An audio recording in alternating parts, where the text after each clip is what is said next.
utot niya. Ang gusto pa namin malaman kasi nandun ka sa ground.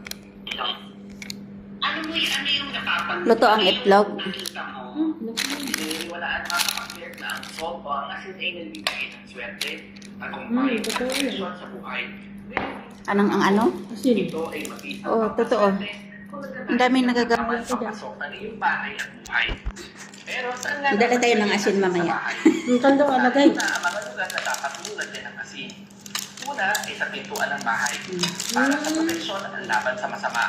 Pangalawa, Kasi ang aswang ay diba, ang takot apat sa na mga tulos ng bahay para rin maproteksyonan ang buong bahay at sa swerte.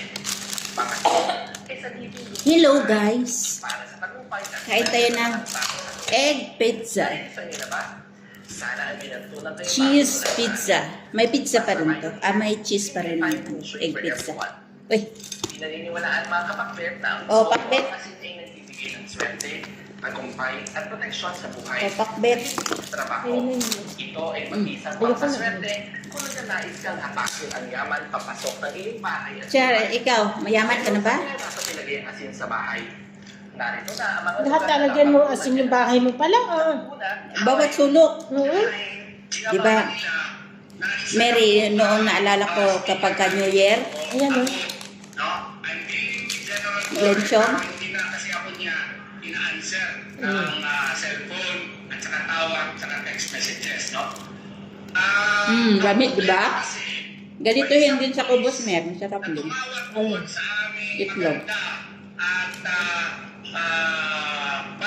na lawyer na si Attorney Kay Lorente at nag-provide ng information na pupumpahin daw itong aming cathedral which is the Paano pag wala dun? which is really a Kailangan daw kasi sigurado nandun eh.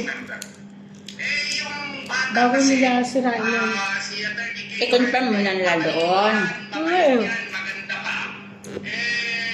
Babae, hindi nakapag, Gusto yata nila magpanlaban yan eh. At umiyak at nataranta. Biruin mo, member siya ng KOJC. Sacred place nila yung kanilang cathedral. At saka bubumbahin. Ako po'y Muslim. Kung sasabihin mo sa akin, ikaw na polis, kung sino ka man na nagbibigay ng information dun sa babae namin na lawyer, sasabihin mo yung masjid ninyo ay bubumbahin. Iwan ko lang kung anong mangyayari. Maski friend pa lang yan, naku, haram po yan. Ewan ko anong magagawa ng mga brother Muslims namin. Yun na. Tatakutin mo yung mga Mm. Muslim na Oo. ganyan. Gusto pa talaga nila magdanak ang ano dyan. Aking Ito associate, yan. yung aking kasama Gusto talaga nila magpanlaban yung mga membro.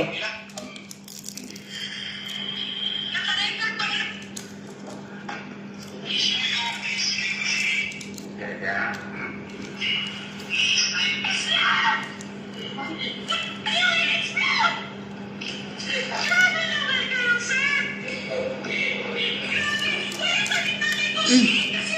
Ayoko na. Ayoko na.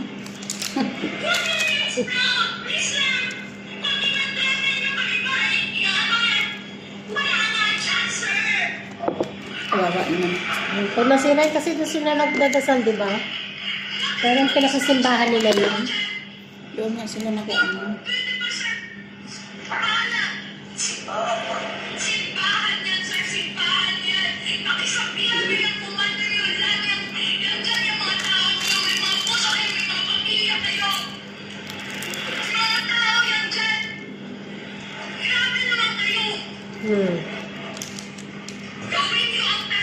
Ayun, tingnan mo. May salita na lahat ng mga relihiyon.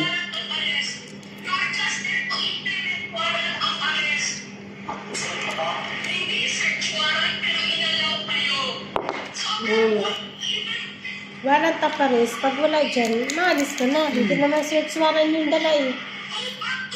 Pag search daw, lahat yan, lalugugin mo. Tapos na. Pinayagan nila daw sila, ba't anong bayan? Diyan na nila makikita. Tingnan mo.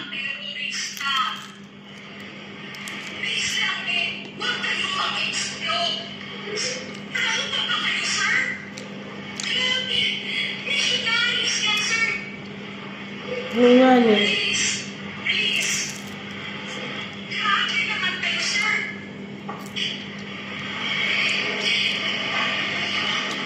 Sabi ko na gano'n. Tinatago ninyo ang mga hinahanap nila. Eh, hindi nga din nila alam eh. Si tatay, di ko punta nila. At yun na nagsabing alam niya, pero secret. Yung talaga, nakaano yun. Ba't hindi nila puntahan ano? Ba't yung mga Kahit ilunod pa nila sa Tatay Digong, di din man din yung sabi. Oo nga, eh ba't naman pati adami nila Niloloko lang nga sila eh. Kaya nga, hindi. Usapang matalino at bobo. Sabi ng matalino, Hoy Mangmang, meron akong deal para sa'yo. Kapag di mo nasagot ang tanong ko, bibigyan mo ako ng 5 piso. Pero kapag hindi ko nasagot ang tanong mo, bibigyan kita ng 5,000. Aba. Sumagot yung bobo. Sige, deal. Nagtanong na ang matalino. Okay, ito ang tanong ko sa'yo. Ilan ang isla sa Pilipinas at ilan dito ang may pinakamalalaking isla? Inabot ng bobo ang 5 piso. Sabi ng matalino. Alam ko naman hindi mo kaya sagutin yan. Kasi mahina utak mo eh. Sabi ng bobo. O sige ako naman ang magtatanong. Ano ang hayop na umakyat sa bundok na may 4 ang paa at bumaba ng 3 na lang ang paa? Nag-isip ng mabuti ang matalino. Pero hindi niya talaga alam kung ano ang tamang sagot. Sabi ng matalino. O, 5,000. Inabot ang 5,000. Ano ba ang tamang sagot sa tanong mo? Inabot ng bobo ang 5 piso. Nag-usap ang matalino at bobo. Sabi ng matalino, Hoy Mangmang, ano mo bang pagkakaiba ng Prime Minister at Presidente?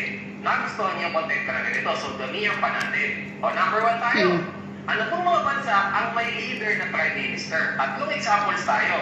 At number 1, United Kingdom. Sila po ang pinakasikat sa lahat na may Prime Minister. Pangalawa, Parang president Canada po. kasi, Yan po diba? si Justin Prime Trudeau. Minister. Siya po yung Prime Minister ng Canada. Tama Pangatlo, India. Prime Minister din po sila. O India. paano naman po sa Iba Presidente? yung sa kanila, Ano ito naman, na Russell din. Pilipinas, number 1. At number 2, United States of America po. O ngayon, trivia lang. Bakit ibang mga bansa Prime Minister? At iba naman po, Presidente. Kung mapapansin niyo po, kapag colony or former colony ng United Kingdom, Prime Minister po yung bansa na yun. Example, India. Lagi po silang colony ng United Kingdom. Ano pa? Canada. Ano pa? Singapore. Ano pa? Australia. Lahat po yan, Prime Minister ang leader ng bansa nila. Bakit Prime Minister? Kasi inspired po yun yung dating nakasakop sa kanila, which is United Kingdom. O bakit ang Pilipinas, Presidente ang tawag sa leader ng bansa natin? Kasi inspired po siya sa United States of America. Alam naman natin na nasakop tayo ng Amerika dati. Kaya, Presidente po ang leader ng bansa natin. O pangalawang pagkakaiba naman, mga kapatid, sa United Kingdom po, yung Prime Minister nila, Kasi bigyan sila nagbigay ng kalayaan para sa atin yung Amerika. Kailangan ngayon, kayo lang namumuno sa inyong bansa. Executive po ang nag-i-implement ng mga batas natin. Ang legislative po ang gumagawa ng mga batas natin. Example, ang gumawa po ng cybercrime law, Congress po sa Pilipinas, Senado at saka House of Representatives. O pagkatapos po niya magawa, sino po mag-i-implement ng batas na yan? Yun po executive branch na pinamumunuan ng Presidente. You relax on a bus when you don't know the driver. You relax in a plane when you don't know the pilot. You relax in a boat when you don't know the captain. So why not relax in life knowing that God is in control? Just keep doing your Maka-ano work to when eh, you maka-Diyos si pilot, Ryan. captain, and leave the rest in May control of hugot the siya God. talaga eh.